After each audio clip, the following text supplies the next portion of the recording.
Alright guys, well I got a cup of coffee going here. Working. I want to talk to you about something that I wrote it down, copied it off because it sounded better in my head at the time than just throwing it out there, you know, because most of my stuff, guys, I'm just off the cuff. You know, I don't have any written out script or anything, but I do right now.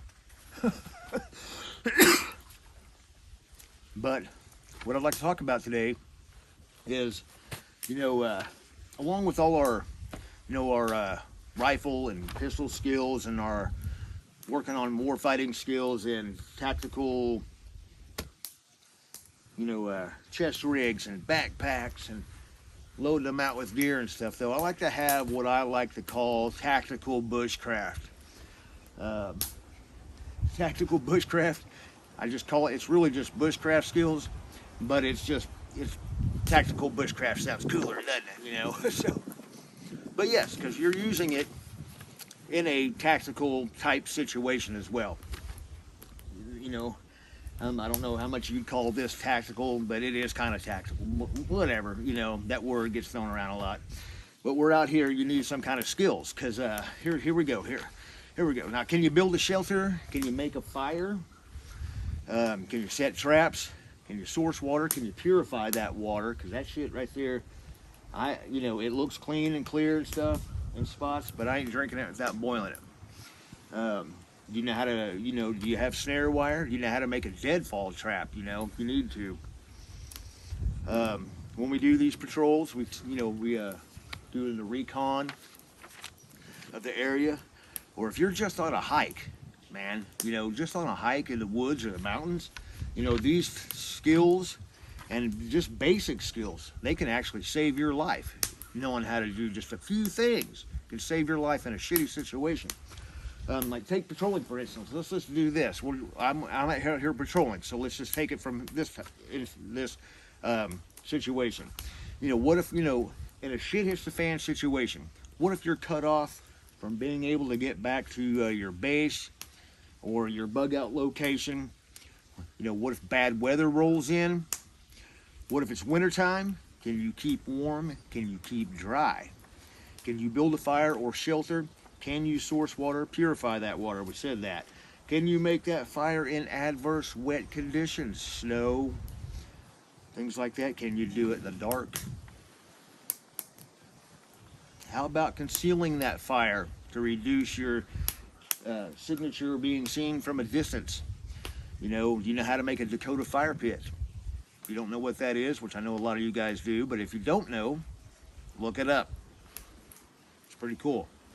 Also knowing to build a fire close to, which I have it right here, but build a fire close to a tree so the smoke, when it goes up, it'll be dissipated by the branches and the leaves and things like that. It'll kind of help reduce that smoke signature that gives you away.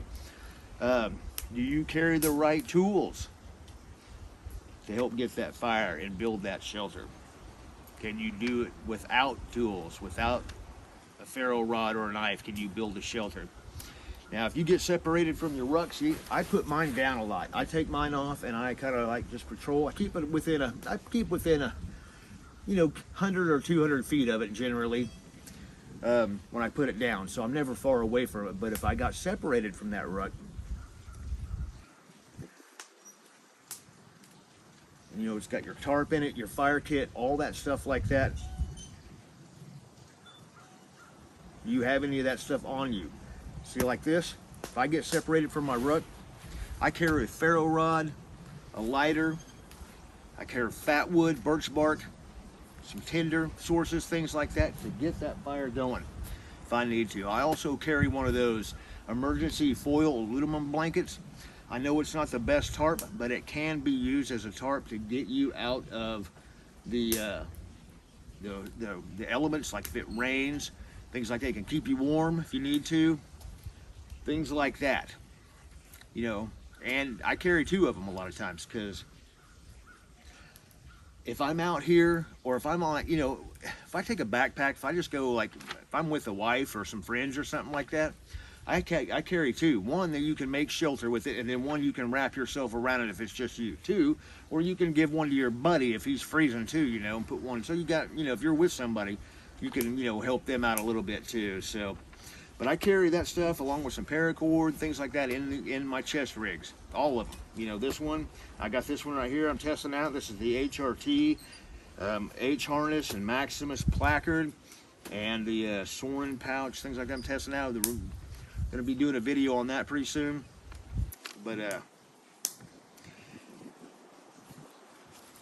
also with that thermal blanket, it can keep your signature down from heat signature devices and thermal devices, things like that. You might be able to get away with not being seen as long as your body is not physically touching the blanket. So, you know, if you're under the shelter and it's kind of above you, you can keep it that way. So anyway, so I carry these things in my chest rig in one of my extra pouches.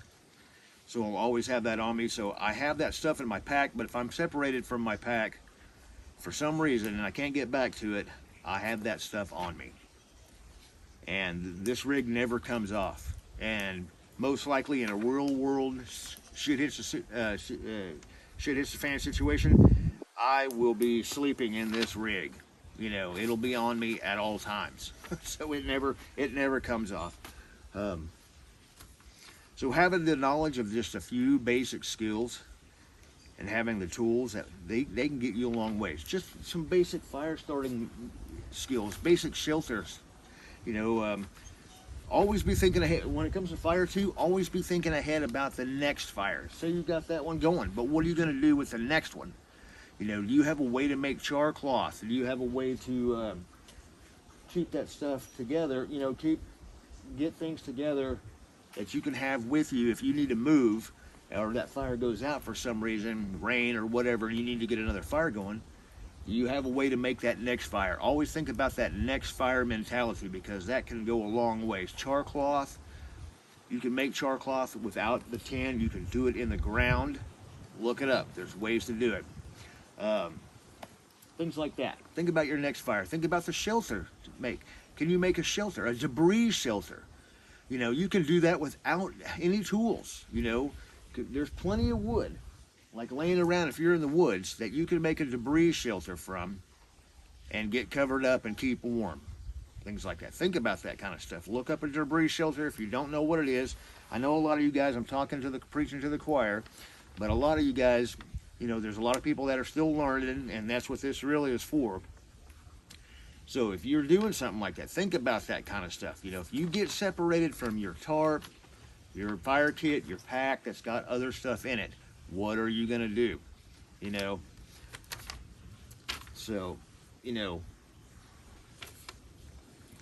so along with all of our rifle and pistol skills, you know, knowing how to use our rifle and pistol, clear malfunctions, using your optics, things like that, these kind of survival skills are just as important, you know. So it can get you through the next day and beyond. So this stuff isn't hard though. You know, making a fire is not hard. Using a ferro rod is not hard. Sourcing fat wood or birch bark and things and tinder and stuff like that is not hard to do. Just know how to do it, practice it. That's part of it though. Practice all this stuff. Like I said, can you make it in adverse conditions of fire? Can you do it in the dark? Practice that stuff consistently. That way, when you're out in the real world doing it, you already have the confidence and the skills to be able to do it, and that you feel that you can get it going. So yeah, practice that stuff regularly, you know, and make it like it's second nature, because it takes the panic and stress away when you know how to do stuff like that. So anyway, that's really it. You know, I kind of sounded scripted because I was, but I didn't have all that memorized. I mean, because when I wrote this, it was like I was laying in bed in front of the TV and thinking about this stuff, and it was just like little bits at a time came to me. So I just wrote it all down and copied it off. But that's what I'm saying. Just kind of practice this stuff, do it. Because, I mean, it's fun making fires. It's fun building a shelter and things like that. And it is work and it takes time, but it's fun doing that stuff. But when you really need to do it, it's not going to be fun. But you'll have the knowledge and the skills to do that kind of stuff. But anyway, that's it for this video. I just kind of wanted to get that in there. Gonna have us a cup of coffee. Keep it heavy.